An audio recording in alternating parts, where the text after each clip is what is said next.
Hurricane Ian is and will continue to be a very dangerous and life-threatening storm. And this is going to be for the days ahead. Floridians up and down the coast are already feeling the storm's painful impacts, and we have yet to experience landfall. However, I spoke with my leadership team this morning, and I can confidently say that we have the right teams and we have the right resources in place and ready to meet the changes or the needs of those that we are charged to serve. Winds are 155 miles an hour.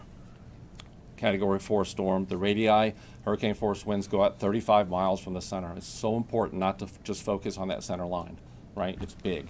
35 miles away from the center, you have those hurricane force winds. Think about this, 150 miles away from the center, you have tropical storm force winds. So it's not just right there in the center, right? It's a bigger impact from all of this. And the storm is slowing down as forecast. And that's going to compound the issues associated with storm surge and compound the issues associated with the rainfall. I know that this, I believe, I was talking with Gail, 30% of the population is over the age of 60 in many of these impacted areas.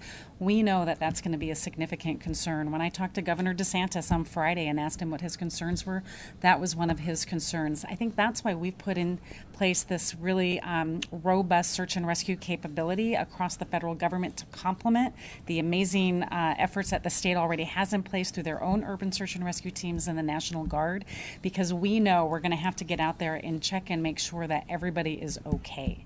It's going to flood. The storm surge is going to back up the rainfall, and it's going to create incredibly life-threatening, dangerous situations. So for those people who didn't evacuate and are now being asked to stay in place, they need to make sure that they're getting to high ground, right? And that they are putting themselves and their families in a position that is going to keep them safe.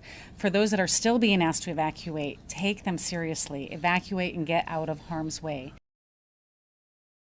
Thanks for watching our YouTube channel. Follow today's top stories and breaking news by downloading the NBC News app.